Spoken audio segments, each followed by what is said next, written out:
As promised, I told you I would go live with another stream about Kwame Brown. Um, I was going to do one and add, Charlemagne to it and Matt Barnes and others that he is really, um, you know, laying waste to, for lack of a better term.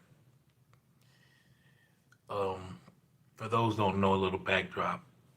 Kwame Brown is a former professional basketball player for a few teams, notably the Los Angeles Lakers, Washington Wizards. Um, he also played for the Pistons, the Bobcats, the Warriors, 76ers, and the Grizzlies.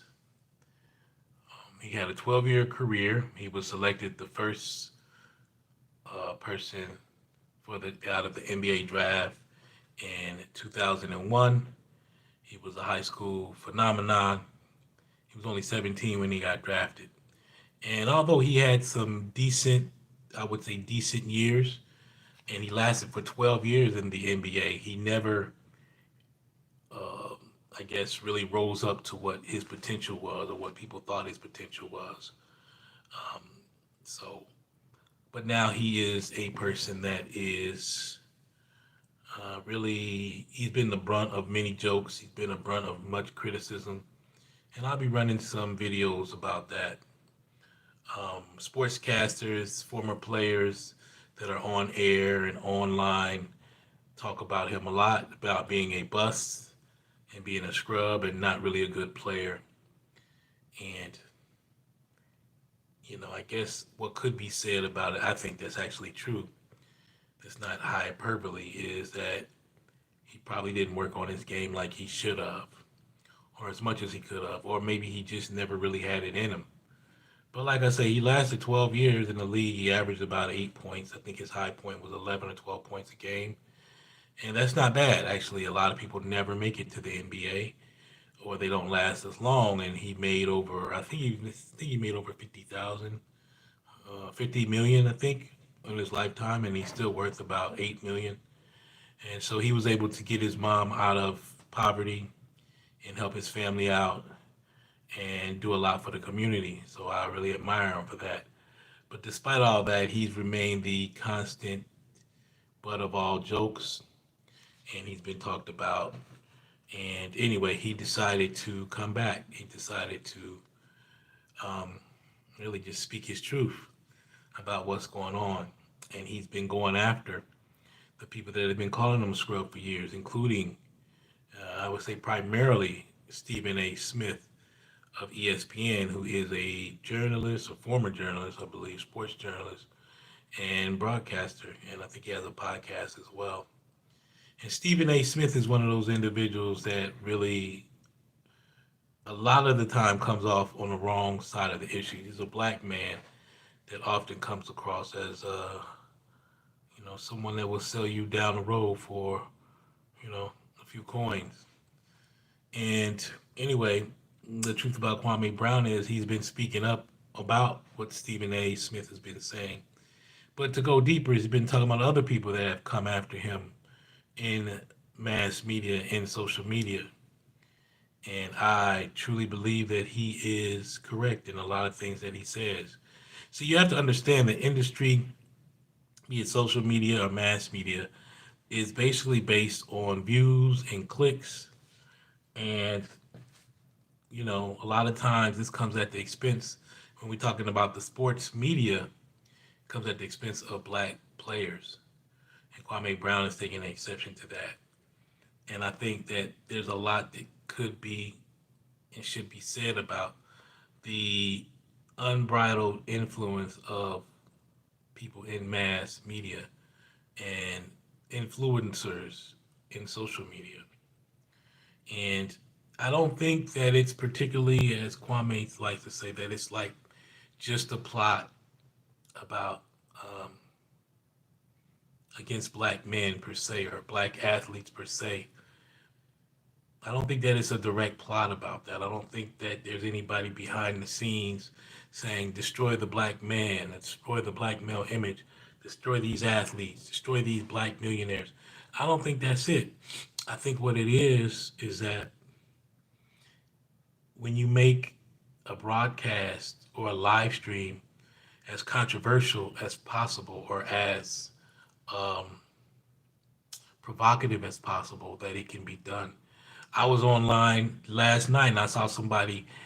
It was like a total clickbait scene about Kwame Brown and how he should just slap people. He just slapped Stephen A. Smith, and it was like 16 seconds, and this thing got like 800 views. And so when I look at my channel, I look at my page, sometimes I'll see like 10 views or 13 views or whatever, because I don't post things that are like just for clickbait. Now, in that clickbait situation, I definitely agree with him, in terms of slapping Stephen A. Smith. But the thing is that if you make your live stream negative, or if you make it provocative, or if you make your broadcast in the same way, and a lot of things on television really go right to social media, YouTube, and so on. If the more you controversial, the quicker people are to click on it, and that's really unfortunate. And that's why I think I've been stuck below 2,000 subscribers for a long time, because I kind of stay with the same format, trying to keep it as positive as possible, um, and critical as possible when it's time. So anyway, for Kwame Brown, the truth about Kwame Brown is that you have sportscasters that love to denigrate him. They won't be doing that anymore. They like to talk down on him because he didn't, quote unquote, feel his potential in the NBA. And Kwame Brown is coming back and saying, why are these black sportscasters coming down on another black man that did the best that he could and made his money and helped his mama out and helped his family out? Why are you guys still on his case? And I think that's what he's saying, and that's his truth. And so, but I think that it's deeper than that. I think that it's deeper. We really got to look at, why do people click on certain things, and why do people feed into certain things, rather than, click on other things that can actually empower them, you know? And I think the truth about Kwame Brown is that he's exposing a lot of these people in the industry that look just like us. Unfortunately, he talks about Steven Jackson and Matt Barnes up in there. I think they have a podcast called All the Smoke. You know, he's come out against Stephen A. Smith, who makes a career out of just denigrating. I don't want to say denigrating. He finds ways to create drama and arguments and debates about certain athletes. Like, he really came out on the wrong side of Colin Kaepernick a couple years ago. And he's always been kind of this two-faced sort of individual, but that makes him more money. That may get some more clicks.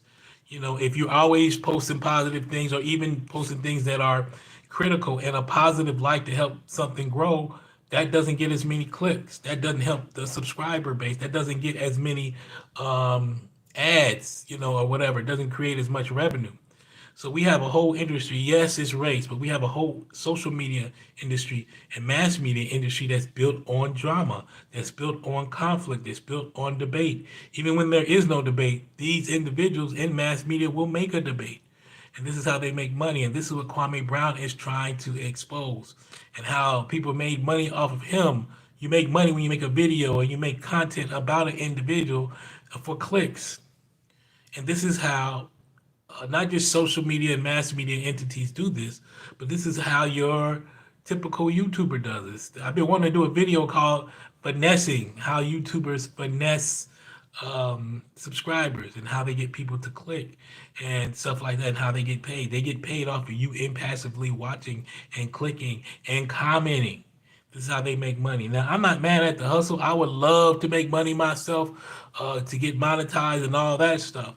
But at the end of the day, I'm here to kind of serve my community, to serve humanity, to be a good brother, a good father figure, a good uncle, whatever you want to call it. I want to bring light. I want to bring joy to help us through these difficult times that we're in. But by taking this stance and keeping my content in a certain way, I'm only going to have so many clicks. So the truth of Kwame Brown, I'm like trying to tell the same truth that he's telling, maybe in a slightly different way. But that's the long and short. The truth of Kwame Brown is that he's telling the truth, and he's exposing these mass media and these social media entities. and I think that we really need to pay attention. You know. So anyway, for the few people that watch live, thank you for watching. For the people that will watch on the replay, thank you for watching. Please like, subscribe, share, subscribe. Please help me get to 2,000 viewers. And I'm going to continue to learn and build content and technical things that will make this channel hopefully even more attractive and more alluring to get more people in, because I want to talk about real issues. I want to talk about real things, but I also want to bring enlightenment. I want to bring joy. I want to bring laughter. I want to help people, and I want to help empower my community. So that's what I'm here for. So anyway, pay attention to Kwame Brown. Check out his videos. He's really speaking a lot of truth. So anyway, thank you guys for watching and will watch, and I will holler at you soon. I hope you're having a great day. Enjoy your weekend, and you'll be seeing more of me online as well. Go to my community page, and check it out. I post things every morning, and I think that you'll enjoy them. Have a good day. I love you guys. Peace.